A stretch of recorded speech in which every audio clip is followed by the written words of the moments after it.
Labas rytas visiems mano klausytojams, poezijos klausytojams. Šiandien pristatome 4. knygą Skatinimas skaitymo programoje, 5 poezijos pristatymas metų knygos rinkimuose. Taigi ir pristatau Ievos Toleikytės knygą Raudonas slidus rūmas. Labai įdomus pavadinimas, verčiantis susimastyti, kas tai yra. Kiekvienas žmogus gali tai interpretuoti savaip, suprasti, suvokti, pergalvoti. Iš tikrųjų, šitą knygą jinai parašė poezijos knygą, jinai parašė pirmąją, tai yra antroji jos knyga. Pirmąją knygą jinai parašiusi apsakymų rinkinį Garstyčių namas, bet mes kalbėsim šiandien tik apie poeziją. Ir būtent tai, kad į pirmąjį planą iškyla žmogaus santykis su kitomis būtybėmis gyvomis. Taip pat šalia žmogaus gebėjimas arba negebėjimas mylėti prisideda tokios temos kaip mėsos valgymas, tarša, klimato karštėjimas ir ekologinė atsakomybė.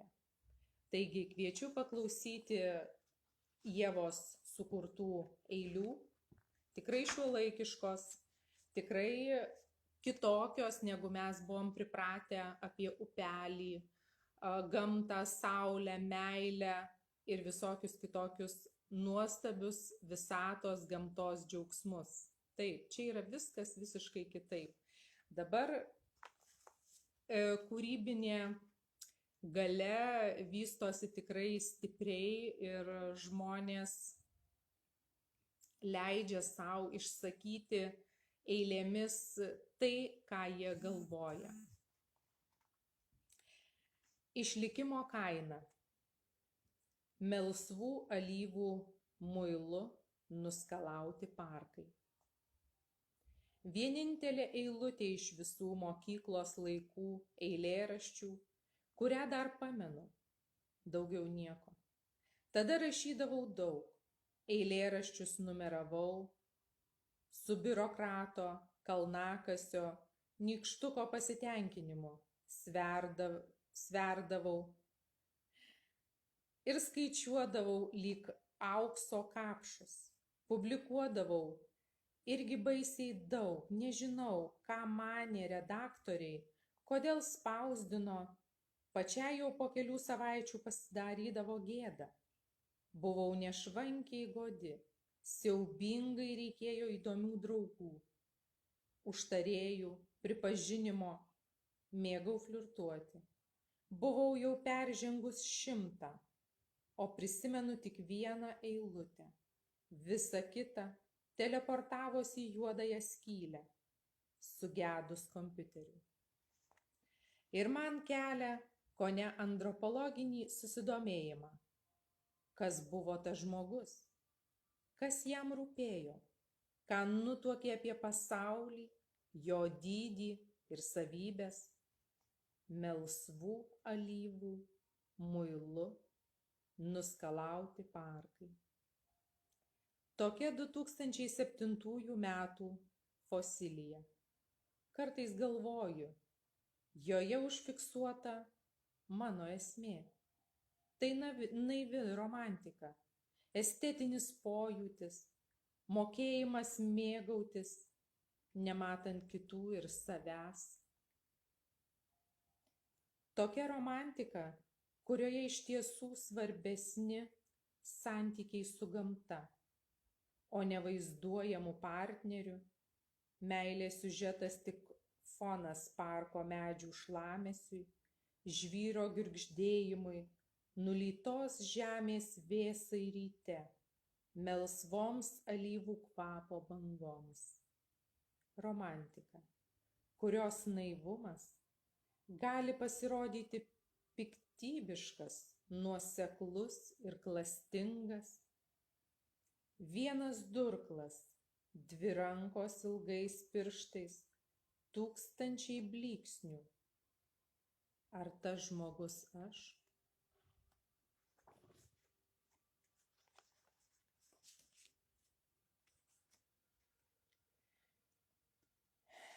Tiesa neslypi, o smelkia.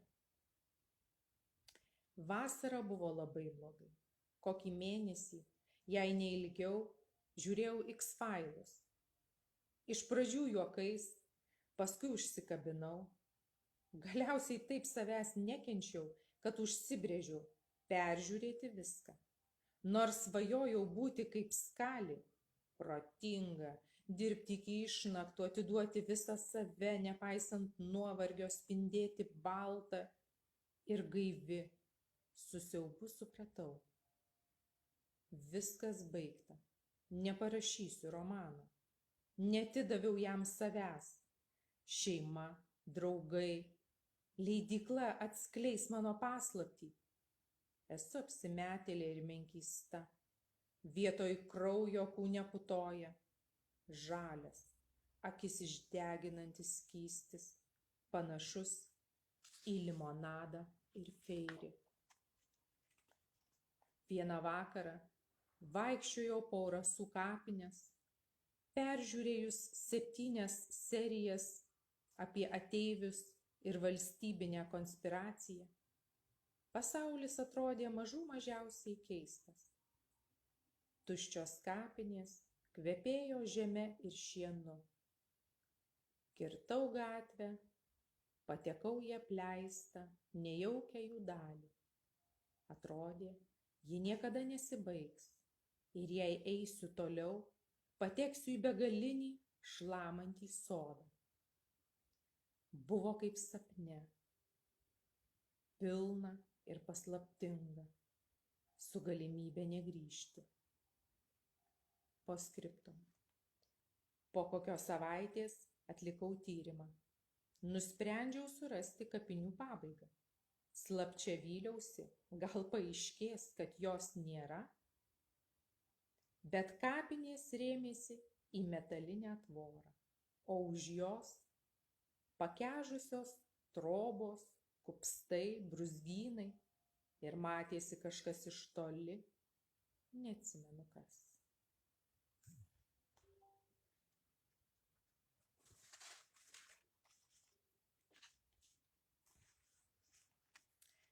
Viena gliptotekos lankytoja. Kai sutikau Kiklopą, maniau, kad nebereikės jo bijoti. Mačiau Redono interpretaciją, rausvam putotam samaninę gulinti moteris ir didelis kaip kalvagubris padaras. Svaiginanti jo akis žvelgė į ją, ar tiksliau į galerijos lankytojus. Nors svetimas ir gąsdinantis, atrodė beveik nekaltas. Lyg norėtų draugauti, būtų vaikiškai smalsus. Tikėjau, kad geriau nuo siaubo nebėgti, bet jį paglostyti. Juk ant Delfų šventyklos portalo buvo iškaltas toks užrašas: pažink pats save. Bet kai sutikau Kiklopą, jis pasirodė senos pasijos pavidalu. Turėjo geidulingas lūpas ir mažas putlias rankas, tą liūdną, lydytos geležies žvilgsnį, nuo kurio oda ėjo pagaugais. Specializavosi psichoanalizėje, kiaurai matė mane, jo akis. Tam žmogui negalėjau atsispirti, bet atsispyriau. Kažkodėl niekas nesakė, kad savęs pažinimas tiesiogiai susijęs su nusivylimu, su keistomis nusivylimų meilėmis. Neva, poezija turi sunaikinti visas saviapgaulės, klišes, sudraskyti lipnius ir storus voratinklius, kuriuose įsikūręs jis. Juodai šeriais, apžėlęs voras aštriom lyg adatos galūnėm, kurio tamsiam snukutį gali įžvelgti šypseną. Ką ji reiškia? Kitas klausimas. Neva poezija. Plepalai, juk žinote. Vienintelis būdas išsmukti gyvam, palikti olą, yra prisiplojus prie avies papilvės.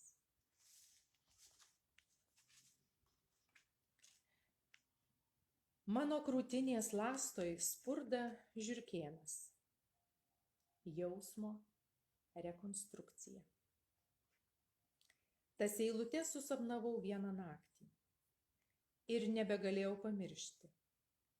Metafora tyčiojosi iš manęs, spinduliavo kaltę. Gindamasi nuo jos, rašiau. Visai nesvarbu, ar mano širdis iš mėsos, ar ji turi oranžinį kailį ir aštrius dantukus, ar jos akys kvailos ir išsigandę, ar mano jausmai yra audros, putotos trykštančios bangos iš romantikų drobių, į kurias sunku žiūrėti rimtai, ar gali būti, kad tas jaudulys yra tik žiurkėno spurdėjimas įtemptoj krūtinės lastoj. Siaubas, ar mano krūtinė turi plieno virbus, pro kuriuos nieko niekada nepraleisiu net savęs? Plieniniais dantukais, aštriais iltiniais, taip graužė sąžinė, kad vienintelis būdas išlikti buvo ironija ir mazochizmas. Dabar man tai neberūpi. Į šį tekstą žvelgiu su panieka, kurios jis nusipelnė. Tikiuosi suprantate ir jūs. Man rūpi karštas bučinys į petį. Bučiavo į petį, o iškando gabalą širdies. Esu gaidulinga lapė, esu balta sniego gniūžtė, trokštu nušluostyti jum nosis. Supratau, kad šiek tiek meluoju, net svarsčiau pridėti išnašą, bet mele galėjo slėptis tiesa.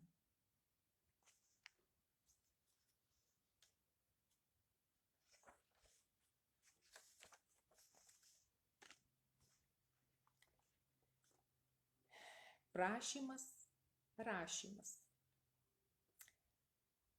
Skaičiau tą reklaminį straipsnį. 96% mirčių siejasi su parazitais. Jų turi kiekvienas žmogus, bet būna gerieji ir tie blogi, kurie nuodija. Žarnų, kepenų, smegenų ir širdies, baltos plonytės plaštakos ilgumo kirmėlės, besiraitančios atviroj kaukoliai. Skaičiau ir ėmiau pirmą kartą suprasti. Mano kūne gyvena daug kitų padarų, kurie nesapnuoja, nesigraužia, nesigaili dėl nieko. Mano kūnu minta daug kitų mažyčių kūnų. Jiems visai neįdomu, kaip atsirado raudonas, šiltas ir slidus jų rūmas. Net nebejoju, turiu parazitų, juk tai viską paaiškina. Nuovargį chronišką, bėrimus ant pilvo, niežulį, tą bjaurų jausmą, kad buvau apgauta, kad save apgavau ir seniai pralaimėjau, nors žaidimas tęsiasi. Vis ryškiau matau, kaip beviltiškai jame dalyvauju. Turiu 2 variantus – tapti protinga arba likti kvaile, gerti pelynų arbatą, gal net rimtus vaistus, nebetikrinti Facebooko, klausyti savo balso ir 3, baisiausia, įsiprašyti į morgą, pamatyti tikrą lavoną, sustingusį svetimą, niekam nereikalingą, su chemikalų kvapo aureole, esu 100% tikra. Nustočiau apie juos rašyti, apie mirtį, mėsą ir kitus siaubus. Gal pagaliau išvyščiau mano vėsų pusrūsį užlietų akinanti šviesa, žydrais liepsnų liežuvėliais. Gal pagaliau suprasčiau, apie ką reikia kalbėti, o apie ką geriau ne.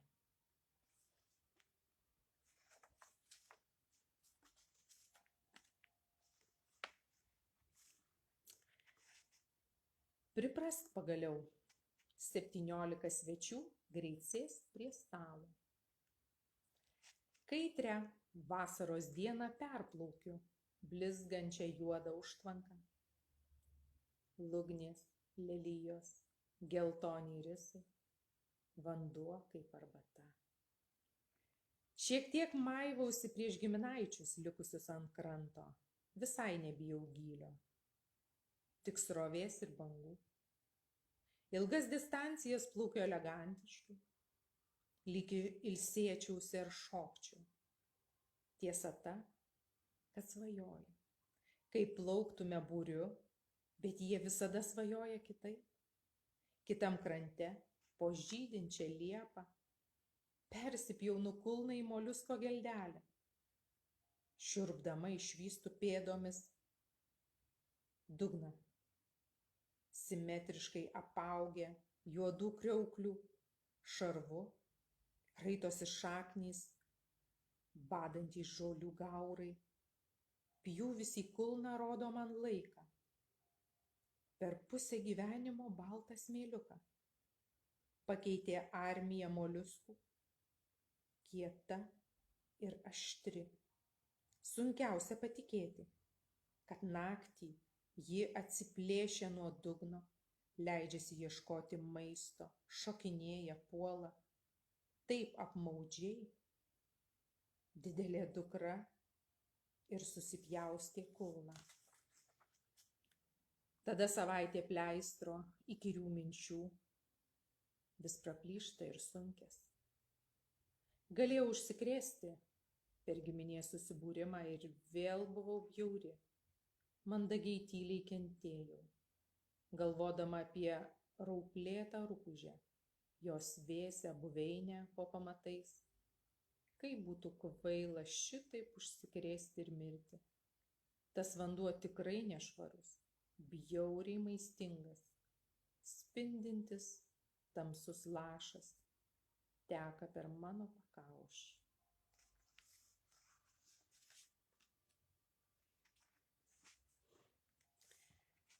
Pykčio nykštukas. Ta ūsuota senė knygų mugėje, kaulijanti 2 eurų nuolaidos knygoms, kurių neskaitys. 68,5 tūkstančių žmonių minia, kuria paskui taip džiaugsis portalai. Skaičius kasmet vis didėja. Visos poniutės su kostiumėliais, popierinio maišelio kaina, priimančios kaip asmeninį žaidimą.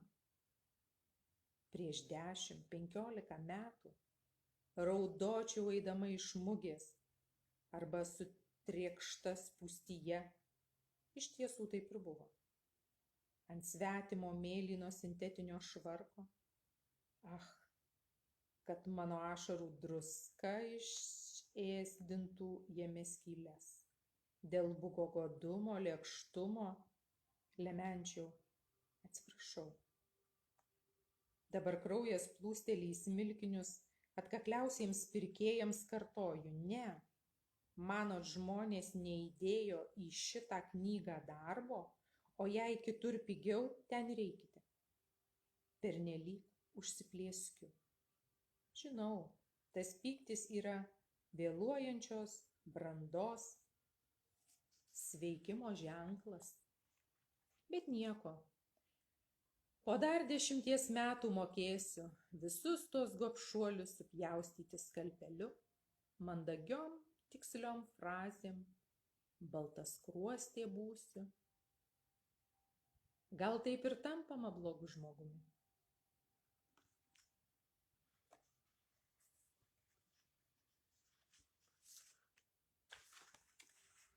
Plieno barzdelė. Sapnuose tapau priklausoma nuo gigantiškų, lyg povandeniniai laivai gyvūnų, skrodžiančių dar didesnius, žydrus, melsvus, pilkus ir juodus vandenynus, žudymo.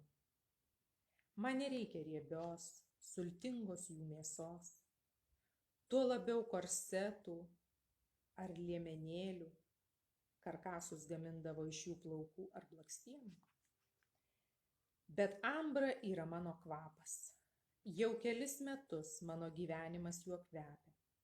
Saldžiai, dūmiškai ir prabangiai, vandenynų paslėpsniais. Atsisakyti mėsos daug lengviau, negu netekti kvepalų ir prisiminimų šeimos ritualų, kurių į kaulų audinius įaugę, nors barbariški jie savi. Turbūt kaip grynos ambros dabar tebebūna ir žeberklininkų, kraujo ir gleivių fontanų, virvių, laivų ir valčių, titnaginių pistoletų, iečių su barzdelėmis. Gal kašalotus nudobė japoniški robotai? Preciziškai, be galimybės suklysti? Tai ką man tokios reikia? Tiesa, rudus gabalus kartais išskalauja į krantą tropinėse salose. Tiek tos vilties. O šiaip esmė ta, kad ilgai brendusi kašaloto žarnose, ambra iš pradžių trenkia mėšlu, tik žymiai vėliau, paveikta šviesos ir vandens, pavirsta į gana brangų civilizacijos kvapą.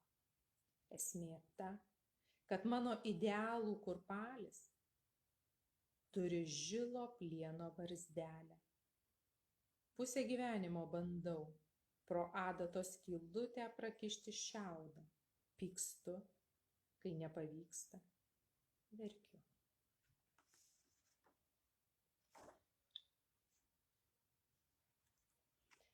Labirinto ir šviesos santykis. Kartais didelio labirinto centre ar pakraštyje stovi labirinto bokštelis. Savotiškas išsigelbėjimas, auksinis siūlas, burtų lazdelė iš varveklio. Tokia ypatinga vieta, vienintelė visam parke, iš kurios gali išvysti labirinto ribas ir struktūrą, išėjimą. Ten nuobodus takelis, betoninės sienos, akmeniniai tuneliai ar kruopščiai nukarpyti skroblai. Juose bus lizdų, paliktų raštelių, įsivėlusių garbanų, pūvantį lavoną užuosi iš toli, tos detalės suės begalę laiko. Pavirsta į paveikslą, statišką ir žiaurų. Tai dar nereiškia, kad paskui mokėsi išeiti, tačiau bent žinosi, kad nori. Panašiai vasarį, nusileidus lėktuvui, per akimirką pamirštu, kad egzistuoja saulės žvaigždė, avietinė liepsna, kad virš tų sluoksninių debesų amžinai eksponuojamos šviesų meno instaliacijos, nuo kurių sušyla oda, akyse ima mirgėti, salotinės, raudonos ir baltos hologramos. Sekundės dalį sutinku su viskuo.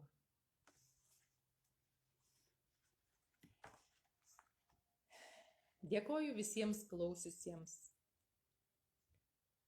Labai prašau visų pabalsuoti. Skaitymometai.lt už šią ar kitą knygą. Gal kurią skaitote, gal turite įsigiję. Kviečiu dalyvauti ir išsirinkti metų knygas. Taigi, skaitymo skatinimo programa šiandien pabaigta. Laukiu jūsų kitą trečiadienį, taip pat 10 val. Ryte. Skaitysime paskutinę penketuko knygą ir maloniai praleisime laiką su nuostabaus gėrimo puodeliu.